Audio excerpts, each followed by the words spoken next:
Nakakayamot ang bayan ko. Pero kung taon ako nanilbihan, ilan lamang ang naghatid sa akin nung may natapos na. Magdahanda ka, Padre Damaso. Kasi ilalim ko na isang buo na isang inggit. Na masyado na siya. Nakamatandang si Captain Tiago. Naku, huwag kayong mag-alala. Matagal nang hindi tinutuloy ng Captain Tiago sa Lilitin. Sigurado na ako hindi kasi saklat na sa inyo. Sabi. Masaya ka lang ang pamasahe ko.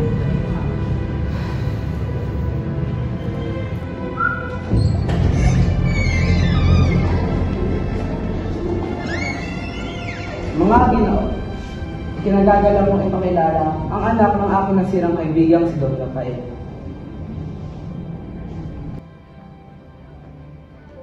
Kaya ang bisita kasama ni Don Santiago.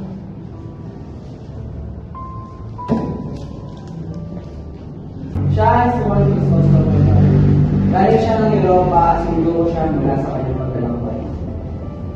Tinulunod ko po kayo lahat ng kailangan. Aba, magandang kasi. Puro na sa mga. Kaya nagkakaroon ko makita ang bulan ng aking kaibigan.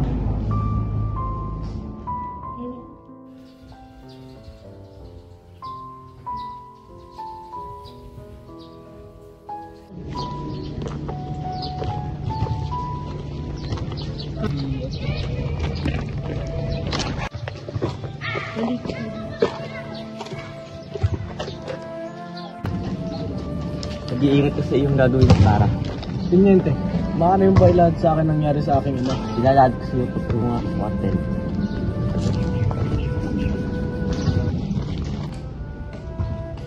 Pagpuntaan ng iyong ama, matay sa isang bilangguan.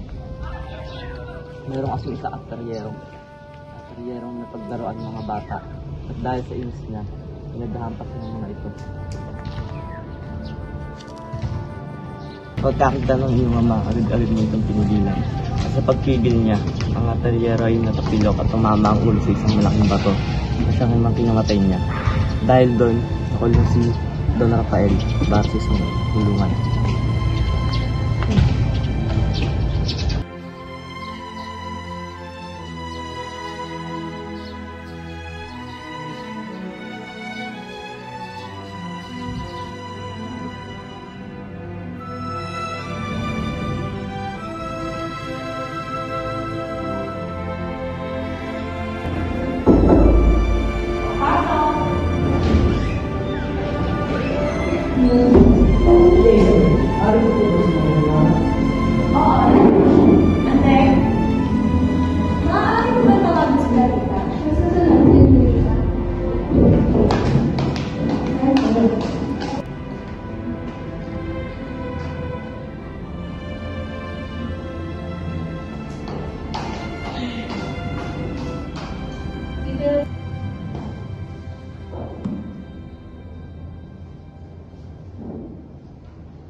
Narita, nandiyan na ang iyong kasintahan si Ibarra.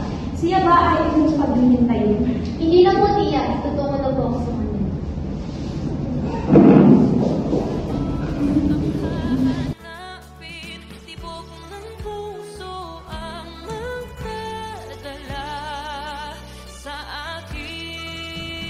Mahal kong Maria Clara, aking mahal. Itagal kita hinintay. Ngunit sa iyong paglalakbay, ay maraming panaklalang hindi mo ba kabulagay? Kung may pagkakalit aking mahal, hindi kita magpagkakalit. Kanayan, iniingatan ko pa rin ang taong hindi sa pagkakalit. Ako rin. Iningatan ko rin ang iyong mga sulat ay binibigay.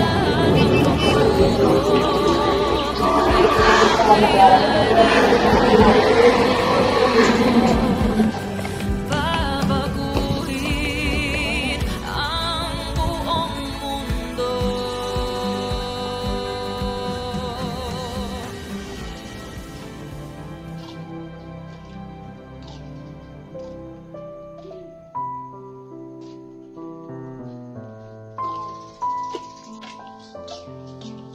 Magandang araw, Ginoo. Magandang araw rin sa inyo, Ginoo. Ano ang aking ipaglilingkod? Nais ko po sanang malaman na kinaroroonan ng punto ni Don Rafael para na aking ama. O Ginoo, wala na rito ang inyong ama. Noong nakaraang gabi ay napagutusan ako ng pura paroko na ilipat ang mga labi ng inyong ama sa libingan ng mga inche. Ngunit sa kasamaang palad ay ito'y naitapon sa ilog. Isang kabaliwan ang inyong nagawa.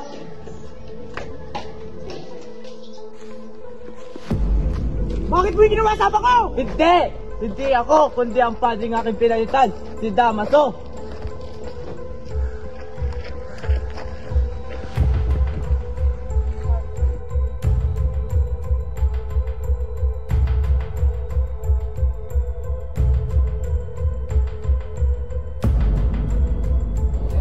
Ang gagawin natin, hindi natin na ibalik ang hinahanap ng kalapatan.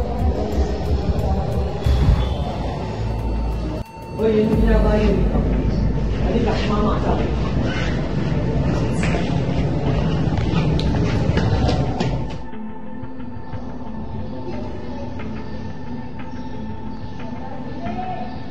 Inay! Inay! Anak! Anong nangyari sa'yo? Nabubuha ko ng mga guardia civil. Basilio, nasa nakapatid mo si Crispin. Naiwan siya sa kumbento na iyan. Ano? Sige, bukas na bukas ay pupuntahan ko siya sa kumbento.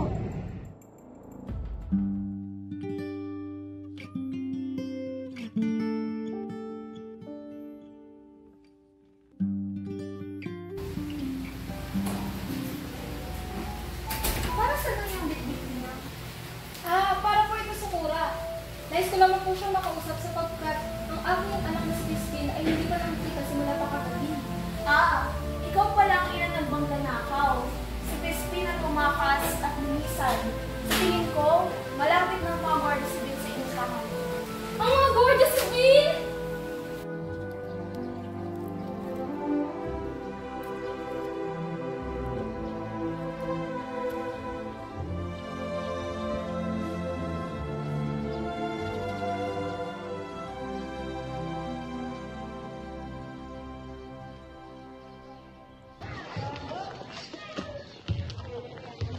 May tao ba roon? Sino siya? Isang kawawang pangabing madumi. Nakakaawa ka naman. Sana magustuhan mo ang handog kong agnos para sa iyo. Bakit mo ibinigay sa kanya ang iyong agnos? Nakakaawa siya. Halin na kayo, mga binibini.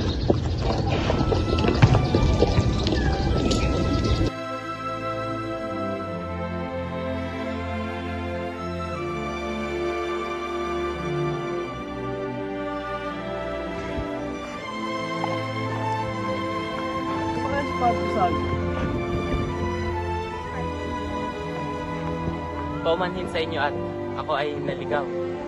Anak! Anak ko!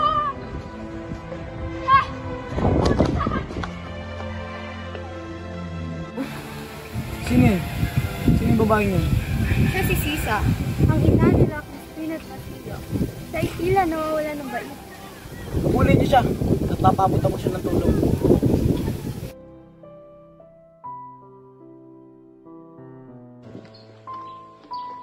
Kilo sa potasyo. Ako ito si Crisostomo Ibarra. Mari ka po bang makausap? Ibarra, ano naman ang nais mong pag-usapan? Manghingi po sana ako ng payo sa inyo, Kilo sa potasyo. Anong klaseng payo ba ang iyong nais malaman at tungkol saan ba ito? Tungkol po ito sa ipapatuyo kong paaralan Kilo sa potasyo. Ako masyadong maipapayo sa iyo, Ibarra. Ngunit ipaalam mo sa lahat ang iyong plano sa ating bayan upang ang taong bayan ay masiyahan. Isa pa ay huwag kang makikinig sa mga batikasang mga kura at sa halip ay maniwala ka lamang sa iyong sarili. Ganun po ba? Ganun na nga, Ibarra. Naway maisakatupad ang iyong pangarap para sa ating bayan. Kung ganun po, ako po ililisat. Buenas gracias.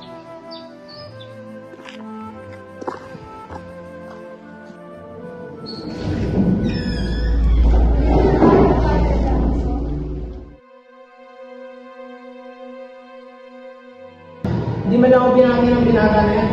Galing sa Europa eh, wala nang galong dahil ng kanyang ama. Wala akong karapatan para sa binabili ng aking ama. Ako pa rin ang kura dito, eh wala akong karapatan para pasasin ako sa harap ng mga tao. Sabihin mo, ginawa mo sa aking ama. Kura dito, ay wala akong karapatan para bastusin ako sa torso mo. Crisostomo, itigil mo yan. Nagmamakaawa ko. Para sa akin, itigil mo yan. Crispin!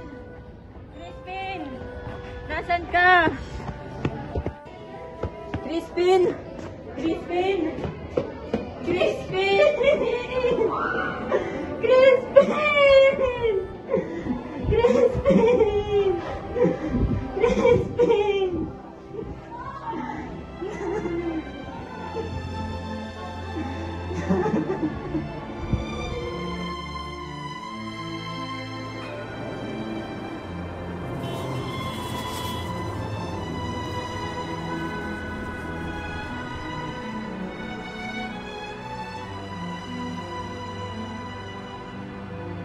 Ay mga anak ng Panginoon, narapat lamang na tayo ay magmahalan.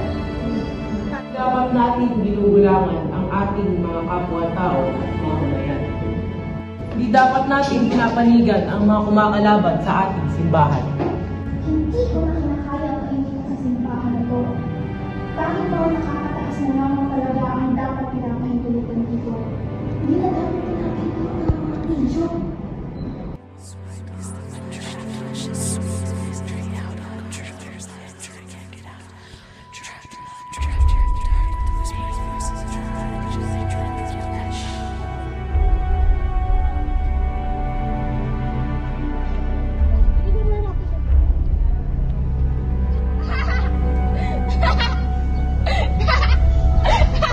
Sino ang tao na ito? Hindi na siya, wala nang bait. Siya ay isang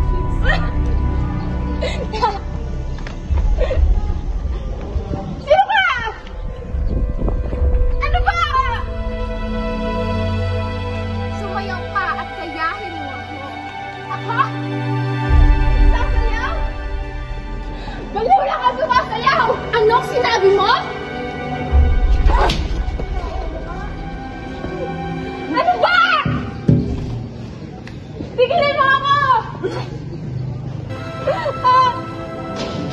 Crispin! Basilio!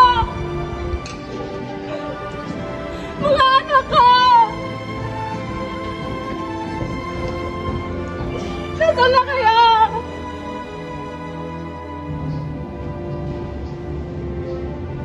Kamusta ang kanyang pakiramdaman ngayon? Kamusta ang iyong pakiramdaman? Mabuti naman ako, Padre. Maraming salamat po sa inyo. Ano na lalaki niya? Siya po si Leonardo.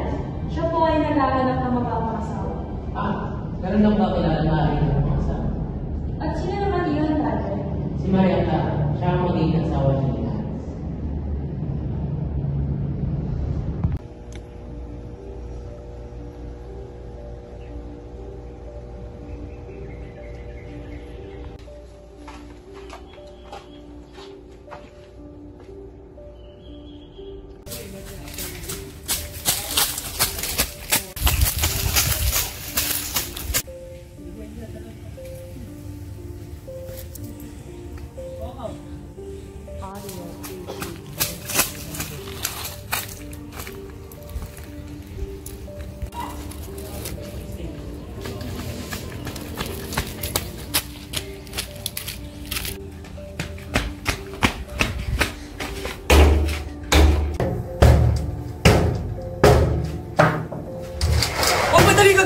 Itatakas na kita! Elias, kaibigan, maraming salamat. Inalis mo ng pinabayad sa haraplan at hindi sa walang kwentang dinatalasin. Aking bilibili, kailangan ko ng lumisan. May kailangan akong aminin sa iyo, Ibarra. Ibinigay ko ang iyong mga liham, kapalit ng liham ng aking ina. Natuklasan kong si Padre Damaso ang aking tunay na ama. Kagaya na lamang siya kung tumutol sa ating pagmamahal.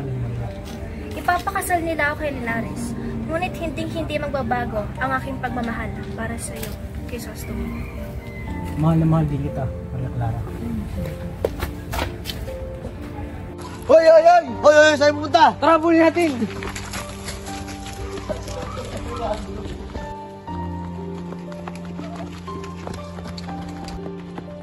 Hanggang sa muli, kaibigan. Ika'y mag-ingat.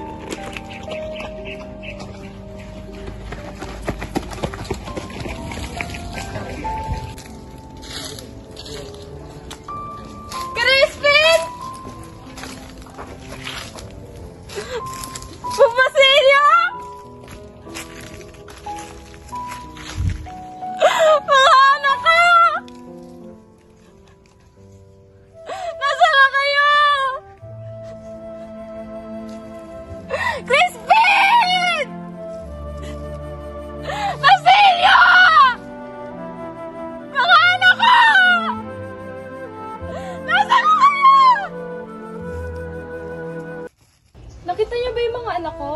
Hindi ho eh.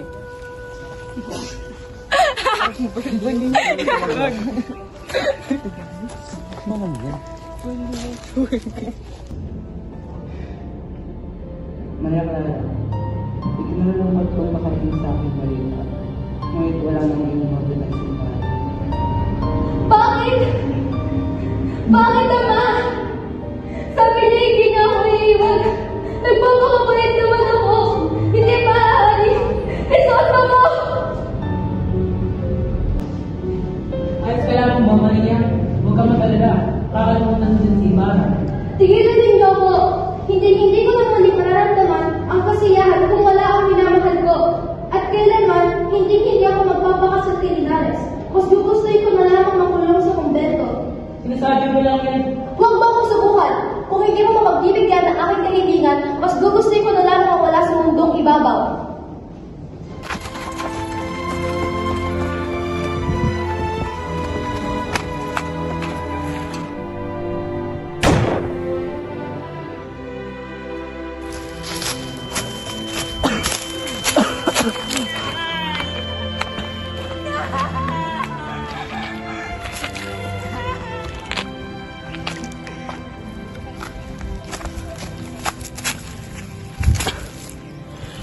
Mamamatay akong hindi masisikatan ng araw sa aking bayan. Inay! Inay! Bakit mo kami iniwan, Inay? Inay!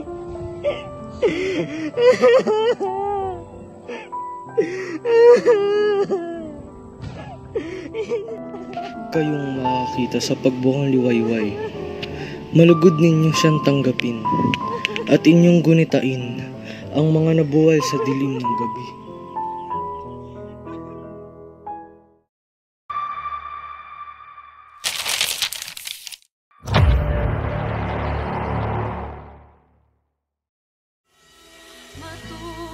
Matuto sa nakaraan.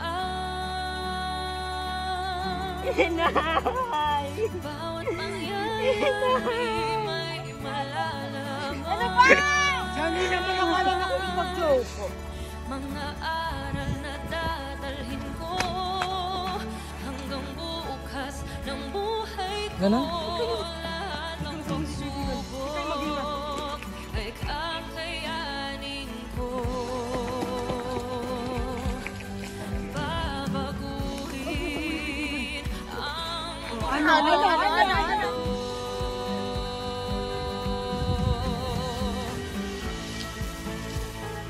Nakita niyo ba yung mga anak ko? Ang masyadong may papayo sa iyo, Chrysostom. Ngunit ipaalam mo sa lahat ang iyong plano upang ang taong bayan ay masiyahan. Ito pa ay huwag kang iba kaya ang mangyayari bukas. Bago mo gawin, suriin na Game, 1, 2, 3, go. isipin din ang iba. Huwag lang sarili. Hindi natin na magandang araw din sa inyo.